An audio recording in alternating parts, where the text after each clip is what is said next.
¿qué tal? ¿Cómo estás? Sea bienvenido a su programa Desde tu Mirada, 6:05 y está escuchando el 1040 de amplitud modulada, Radio Mujer, el sexto sentido de la radio, también llegando a través de www.radiomujer.com.mx al resto del mundo, por la cadena cable Radio Network y por el 95.1 de FM en Austin, Texas. Aprovecho para mandarle un saludo a las personas que nos están escuchando. Muchas gracias, Claudia, que nos están escuchando en la repetición de las 5 de la mañana. Que tengan muy buenos días. Y pues bueno, estamos tras los micrófonos, sus psicoanalistas de la radio, mi compañera Gabriela Maldonado y su servidor José Luis Amarripa, hablando el día de hoy sobre justamente el papel del padre en la formación de los hijos. Mucho hablamos de la importancia de la madre, y es que ahí sí no podemos hacernos los tontos, ¿no? Realmente el papel de la madre es por muchísimo más, digamos, como avasallador en cuestión de labores y en cuestión de funciones que el del padre. Esto no quiere decir que el papel del padre esté borrado, ¿sí ve? Sino que simplemente hay muchas más cosas que dependen justamente del psiquismo de la madre que de las que podrían depender del psiquismo del padre. Pero, aún así, aunque pudiéramos encontrar esta diferencia tan grande, ¿no?, en las funciones y justamente en lo que se va transmitiendo a los hijos, nos vamos a encontrar que el papel del padre es fundamental para formar sujetos. Realmente la inclusión del padre en la diada madre-hijo va a ser de extrema importancia para poder establecer un psiquismo sano. ¿Esto qué quiere decir? ¿Qué quiere decir esto de la diada de madre-hijo? Bueno, diada va alrededor de una relación de dos, ¿no? Está la madre y el hijo, o la madre y la hija. Aquí decimos hijo indistintamente, porque es justamente cómo se va formando esa relación, cómo se va haciendo una conexión para con el mundo a través de esa primera relación, de cómo se va mediando el mundo para el hijo a través de la madre. Digamos que esto va siendo una cohesión, va siendo una relación muy unida entre la madre y el hijo. Y esto es necesario porque digamos que la madre presta su yo, la madre presta su cabeza para que el niño pueda formar la suya. En un primer momento la madre es la que le va, digamos, como traduciendo estos estímulos al niño, que si tiene hambre, que si está sucio, que si tiene frío, que si necesita calor. Todas estas cosas son parte de la función de la madre que hemos hablado exhaustivamente acá en su programa Desde tu Mirada. Pero ¿y entonces qué hace el padre? ¿No? Es una pregunta bastante válida porque, bueno, también nos vamos a encontrar digamos, como en un punto ya rayando en lo feminazi, ¿no? En decir, es que realmente los hombres no son necesarios para formar a los niños, ¿no? O hasta en una posición machista, en decir, no. Las que van cuidando y formando a los niños son las mamás. A mí luego me lo enseñan ya que esté más grandecito, ya que pueda jugar fútbol con él, porque de mientras son un enfado los niños, y eso no es trabajo de hombres. No hay cosa más equivocada que eso. ¿Por qué? Porque el papel del padre justamente lo vamos a encontrar en su mayor importancia en separar a la madre y al hijo, en hacer un corte para que justamente esa relación no enferme al niño. Imagínense nada más lo importante justamente de que haya un padre, de que haya un tercero, y este tercero también puede estar representado en el psiquismo de la madre como la ley, como otro deseo aparte del niño, pero bueno, esto es algo que definitivamente no se puede hacer tan fácil por parte de la madre con ella sola, ¿no? Ahí sí es necesario que llegue alguien más y lo separe, porque si no, nos vamos a encontrar con ciertas formaciones estructurales en el psiquismo del niño que van más hacia enfermedades mentales mucho más, ¿cómo lo podríamos decir? No graves, sino como, pues sí, graves sería una buena palabra, o prohibitivas en el desarrollo, ¿no? Lisiantes. ¿Por qué? Porque nunca está esa separación, porque realmente nunca se forma un sujeto, sino de que el niño va creciendo como una parte de la madre solamente. Sí, en términos muy generales podríamos hablar de eso justamente, ¿no? Que el papel del padre en la formación de los hijos va en relación a el transmitir la ley, justamente a ser el emisario de la ley, de la renuncia, de la castración y de cosas que a lo mejor no suenan muy agradables, que digamos, pero verdaderamente son absolutamente necesarias para que nos convirtamos en individuos y en sujetos, ¿no? Habíamos estado comentando acerca de la moral hace no mucho, y en verdad tiene una parte muy importante esta función paterna para ir creando una conciencia moral, porque una conciencia moral va más allá del mero romanticismo de pensar que somos buenas o malas personas, que somos buenos niños o malos niños, sino que va en función a qué tan aptos somos para sujetarnos a las normas, qué tan aptos somos para sujetarnos a una sociedad, a una cultura, y aún así poder sobrevivir, ¿no? Poder ejercer nuestra individualidad, poder existir dentro de ello, no quedarnos únicamente aplastados y apachurrados dentro de esas normas, ¿no? Entonces, verdaderamente va a tener una función conjunta siempre en tanto a la relación que tenga con la mujer que es la madre, ¿no? ¿En qué sentido? En el sentido de que va a dirigirse el deseo de esta mujer hacia el padre también. Probablemente te podrás imaginar en diversos contextos, cómo a veces se va complicando más el trabajo, se va complejizando cuando tratas de organizar a más personas. Si tú tienes que llevar a cabo algo por ti mismo, puede ser hasta en la cocina, ¿no? Tú lo tienes que hacer a veces entre más personas vas añadiendo, vas sumando a esta ecuación, va siendo más complejo, ¿no? Porque entonces uno está utilizando el mismo espacio que va a necesitar el otro y ya se tienen que ir turnando y tienen que estar esperando y moviéndose, y se va haciendo un tanto más complejo. Y en muchas ocasiones llega esa idea a la cabeza, ¿no? Sería mucho más sencillo que hubiera menos personas aquí, que fuera nada más yo, por ejemplo, ¿no? Lo haría mucho más rápido, más eficiente. Cuando se tiene a un hijo, una fantasía que atraviesa la cabeza de casi todos los papás y mamás, en especial cuando el niño ya va creciendo y ya aprende a caminar, porque antes, bueno, pues está cuál será su primer palabra, cómo se verá cuando esté gateando, cuándo empezará ya a caminar, y cuando empieza a caminar, de pronto atraviesa en algunas personas más frecuentemente, en otras personas menos, la fantasía de que el niño siguiera inmóvil como bultito, porque era muy sencillo traerlo para todos lados de esa manera. Lo cargo, no me va a replicar, mientras lo traiga abrazado no me va a replicar, no pesa mucho, se lo pueden poner en estas mochilitas que usan algunas mamás muy curiosas, que va colgando ahí el chiquito, y es muy portable, ¿no? En tanto el niño se empieza a convertir cada vez más en un individuo, es más complicado. Lo mismo en tanto a incluir al papá en esa relación de dos. Se llega a sentir más complicado si no fuese porque la mamá tiene algún deseo en ese hombre que es el padre. Lo más probable es que se quedara en esa fusión con el hijo. Vamos a ir un pequeño corte y regresamos.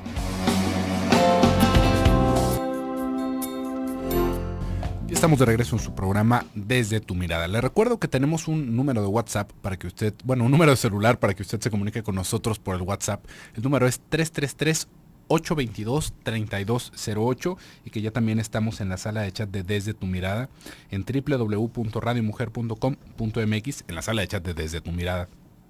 Ya nos está acompañando acá Heidi. Vi que algunas personas todavía están en la sala chat, en el chat lobby. Acuérdense que para que podamos ver sus participaciones tiene que entrar a nuestra sala de chat, que es Desde tu Mirada. Está ahí abajo, en las otras puertitas, en la parte de su derecha. Nada más con que le dé doble clic, ahí ya nos va a poder acompañar. Nos dice Heidi: es verdad, cuando menos tienen coincidencia, bebés Conciencia. Cuando menos tienen conciencia, los bebés pequeñitos, a todos nos agradan. Como dice la doctora, son fáciles de transportar, cuidar, consolar, etcétera. Etcétera. No hablan y no deciden. Sí, esto es una cosa que también, digamos que facilita la relación con la madre, ¿no? Es como un orden muy natural, ¿no?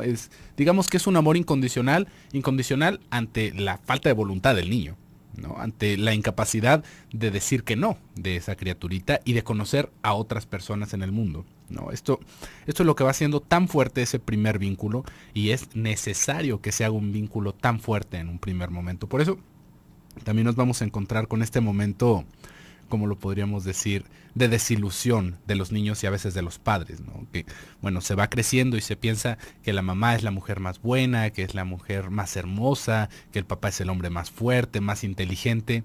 Y llegamos a la escuela y nos damos cuenta de que hay otros papaces y otras mamaces, ¿no? que de alguna manera nos evocan esta comparación. No, mira, ese señor es más alto que mi papá, esa señora es más joven que mi mamá, o mi maestra es de tal forma diferente de mi mamá. Y ahí es, digamos, como otro paso importante en el desarrollo, en el cual, pues bueno, justamente entra esta diferencia. Pero digamos que la posibilidad de que esta diferencia entre no está en el ir a la escuela, sino justamente en este primer paso que estábamos hablando, en el que se pueda separar a la madre del hijo, porque si no, esto nunca se quita.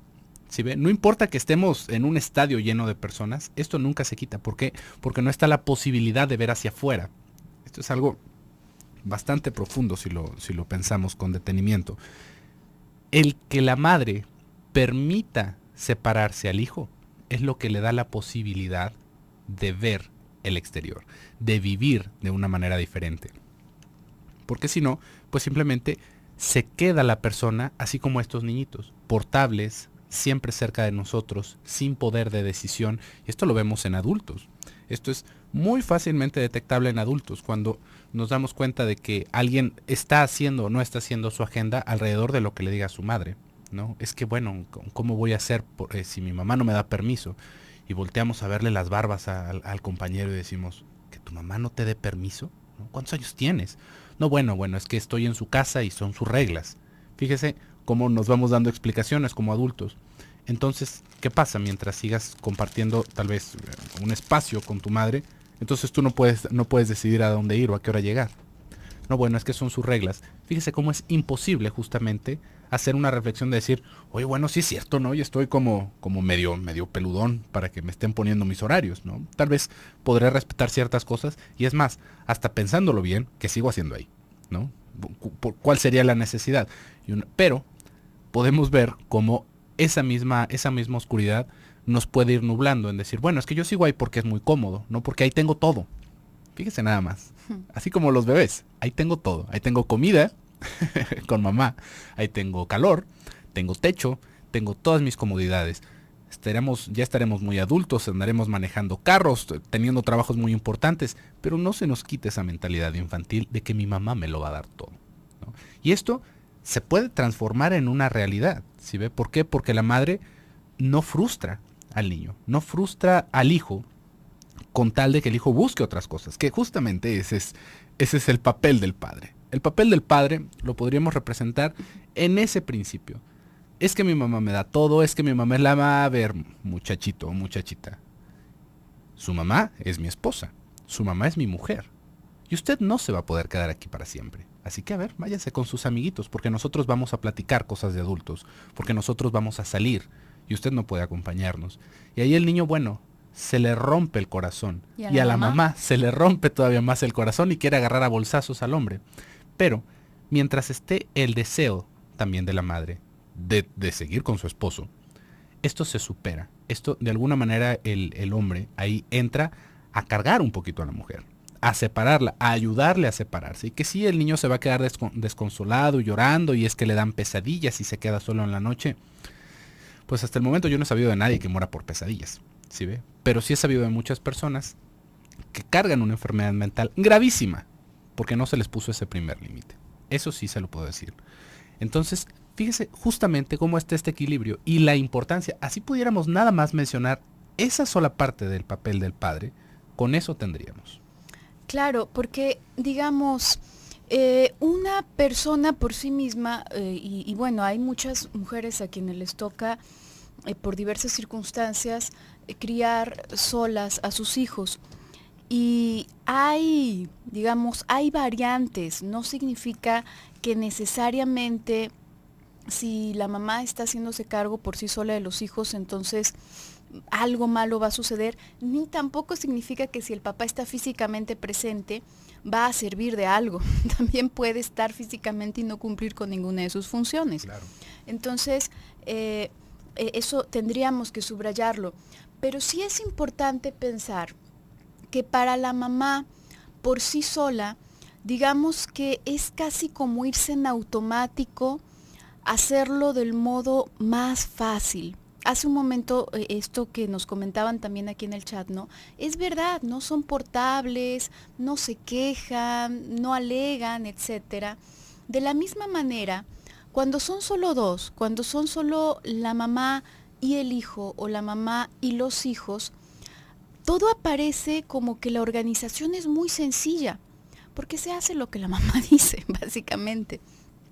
No hay muchos intereses, no hay muchos más intereses que se atraviesen, porque principalmente están los intereses de la madre y sí, por supuesto, los intereses de los niños, pero son muy cortos los intereses de los niños porque difícilmente van a salir de casa, conocen el mundo que nosotros les mostramos y se les antojan las cosas que nosotros les mostramos. Entonces, digamos que es muy sencillo, aparentemente, lidiar con estas circunstancias.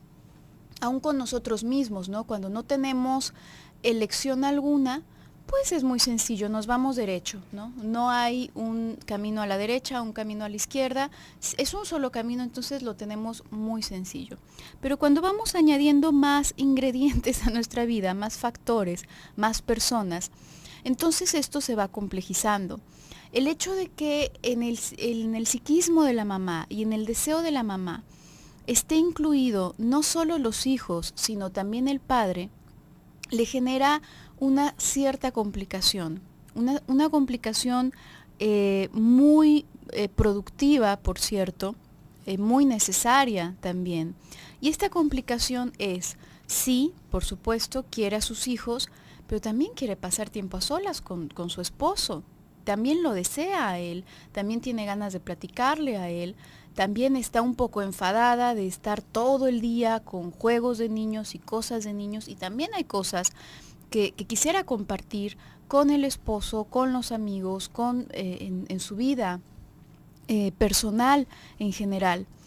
Esto le va a traer ciertas complicaciones, entre comillas, porque va a tener que lidiar con la frustración del hijo cuando lo eche de la habitación, por ejemplo, ¿no? Cuando en efecto no esté de acuerdo con que se quede a dormir en la habitación. Pero esto, justamente estas pequeñas frustraciones, son absolutamente necesarias para que se vaya formando un psiquismo sano. Y digamos que la posibilidad de que la mamá por sí misma, sin respaldo o intervención de su pareja, lo lleve a cabo, es mucho menor, ¿no? Porque cuando está, es más sencillo, ¿no? Decir, bueno, está bien, voy a renunciar a esto, total, me voy a quedar con los niños, no importa, ¿no? ¿Qué pasa cuando no está el papá en casa, por ejemplo? Mamá, ¿me puedo quedar a dormir contigo? Bueno, ¿por qué no? No está tu papá. No, no, esté o no esté, ese es el lugar del papá, a final de cuentas. Pero se siente como una puerta abierta, como una posibilidad. En cambio, cuando está ahí el papá presente ejerciendo su función, se hace mucho más complicado, lo cual es mucho mejor para la cabeza de los hijos. Vamos a ir a un pequeño corte y regresamos.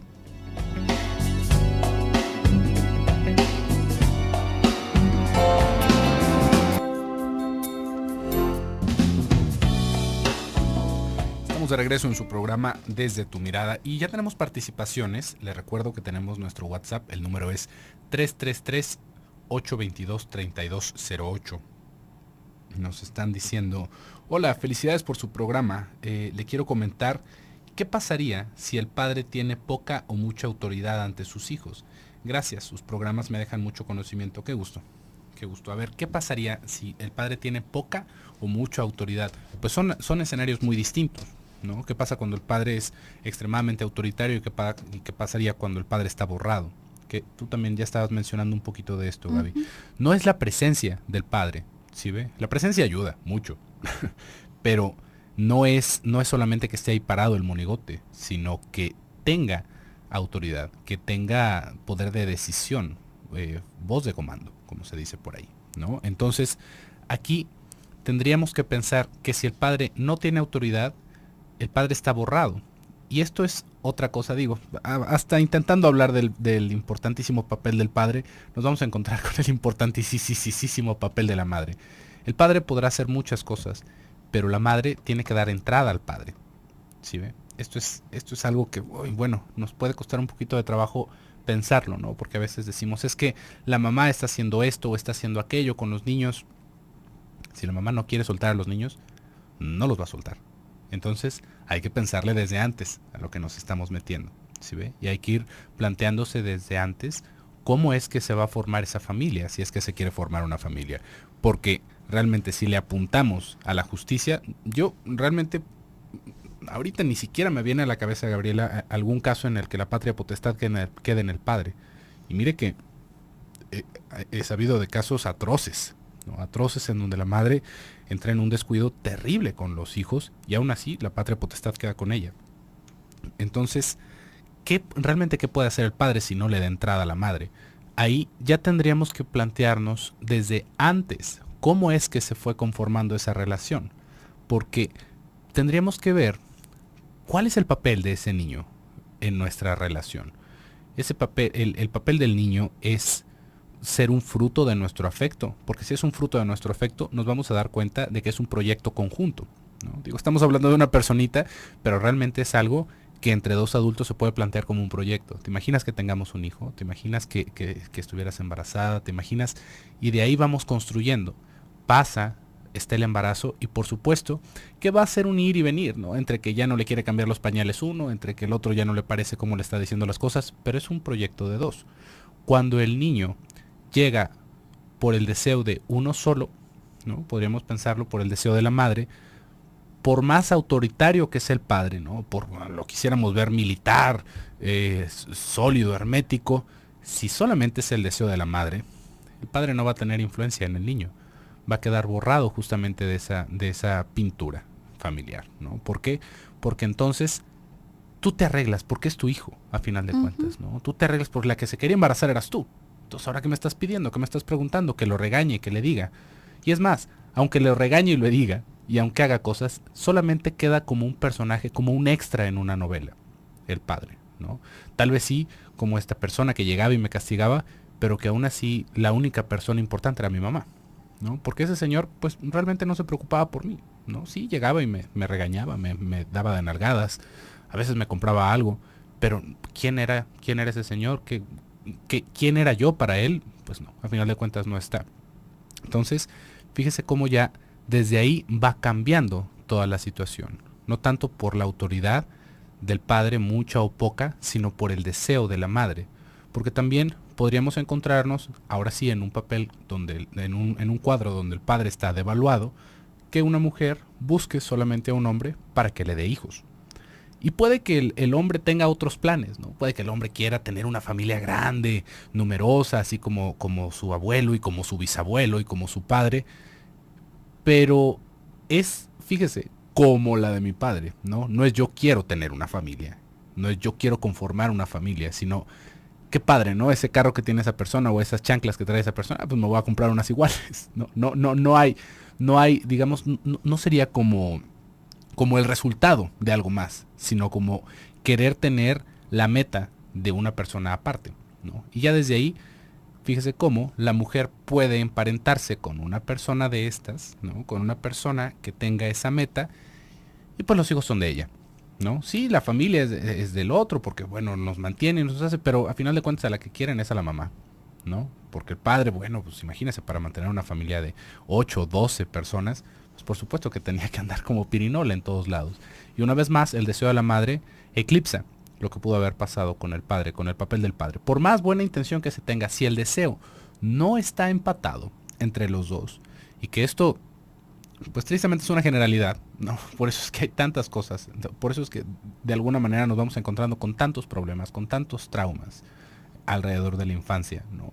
Y nadie la tiene bien librada. Si ven, no es bueno, yo sí era el proyecto conjunto de mis padres, ¿no? Yay, ya la libré. No, hay muchas otras cosas que pueden salir mal, ¿no? No nada más va por eso, pero sí nos tiene que empezar a cobrar sentido desde dónde estamos queriendo tener hijos.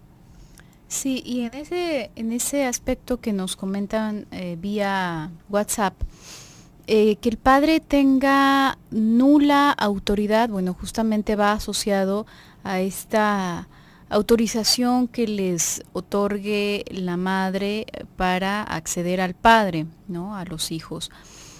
También, por supuesto, con la actitud del padre. Habrá ciertas situaciones, es que a final de cuentas todo es un trabajo conjunto, ¿no?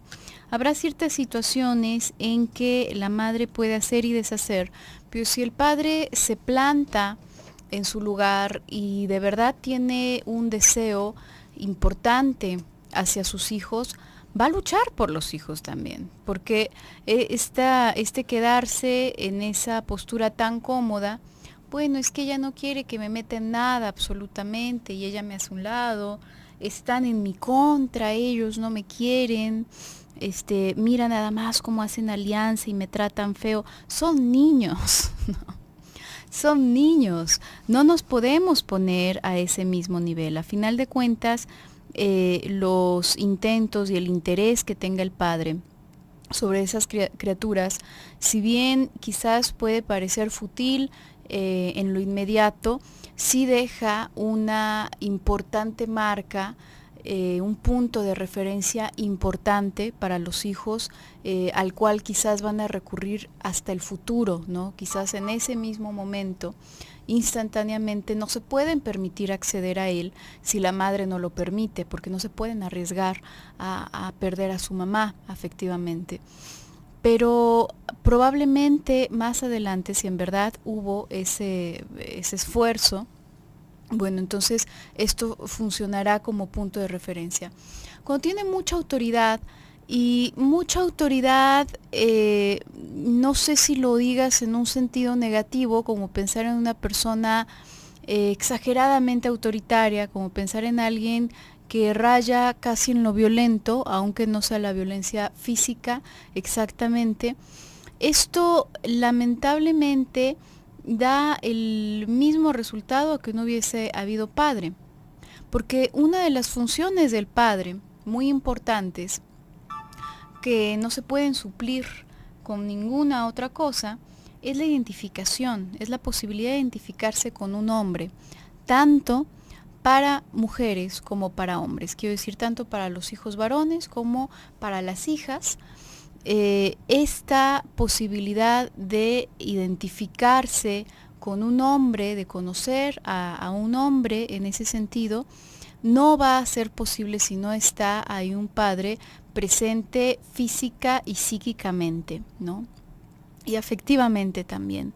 Entonces, si está ahí el Señor, pero es aberrantemente violento, no sirve de nada, porque la personita se va a retraer para protegerse, obviamente, y de todas maneras no va a tener acceso a él. Ahora no porque la mamá no lo permita, sino porque el Señor no lo permite, porque el Señor es violento, porque el Señor estalla, porque hace demasiado ruido.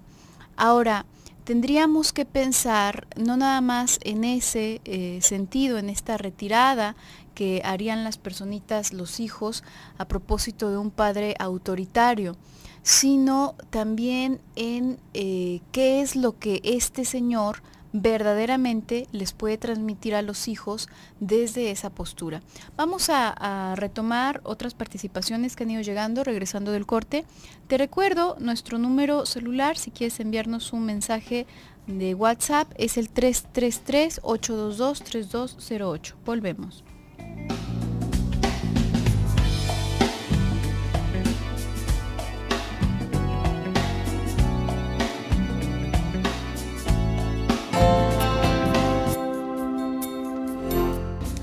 Estamos de regreso en su programa Desde tu Mirada. Ya se nos está acabando el tiempo del programa del día de hoy, pero el día de mañana, ya escuchó, vamos a continuar con este tema. Nos siguen llegando participaciones, tenemos muchos saludos, nos dicen, siempre los escucho y nos mandan saludos, felicidades por su programa. Nada más que acuérdese que como es el WhatsApp, no aparece su nombre, aparece su número telefónico, entonces pues bueno, no podemos decir quiénes específicamente nos están saludando.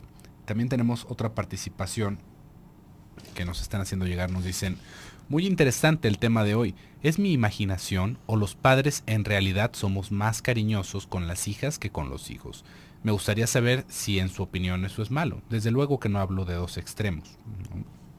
Supongo que es de los extremos, o de dos extremos, no alcanzo a entender muy bien esa última parte, pero creo que es más bien tu experiencia, creo que es más bien la experiencia que tú vas teniendo con tus hijas, específicamente, porque realmente en donde podríamos encontrar una de las principales razones del cariño que se les va teniendo a los hijos son procesos de identificación muy básicos alrededor de estos mismos, ¿no? Porque, bueno, seguramente usted lo ha visto si tiene hijos o si conoce a alguien que tiene hijos, salen los niños todos hinchados, llenos de melcocha, ¿no?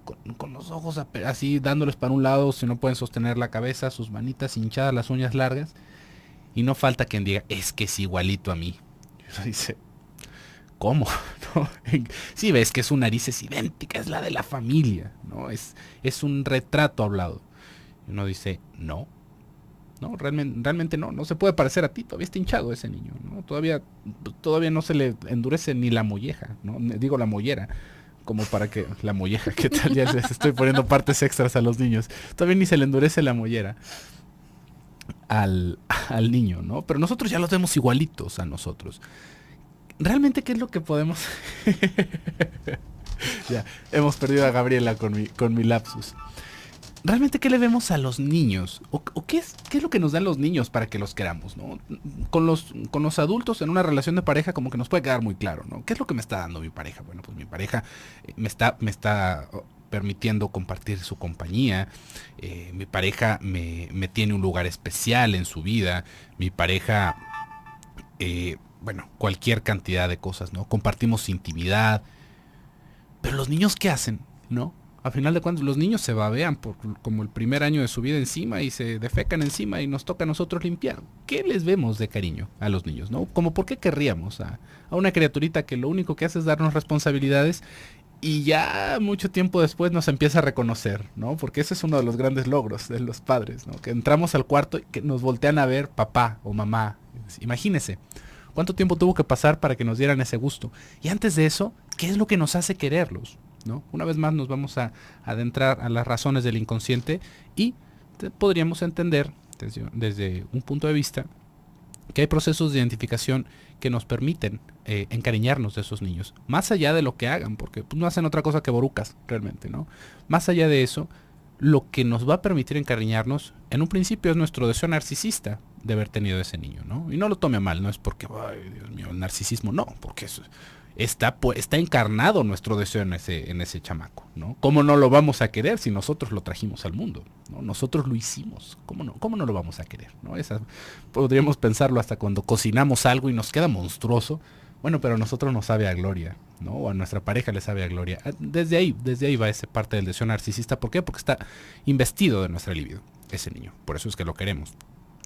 Y posteriormente, en esos procesos de identificación, porque sí, con el tiempo se empiezan a parecer a nosotros, pues porque nosotros los hicimos, ¿sí ve? Y ese que se parezca a mí, ese espejeo, me va dando ese afecto, me va dando esa sensación de calidez, de familia, de que no es un desconocido, porque imagínese que su hijo saliera, no sé, tal vez todos en su familia tienen el pelo negro, y que el niño saliera pecoso con el pelo rojo, ¿no? Por supuesto que lo desconocemos y nos generaría esta cierta grima, ¿no? ¿Por qué? Porque no es algo familiar para nosotros.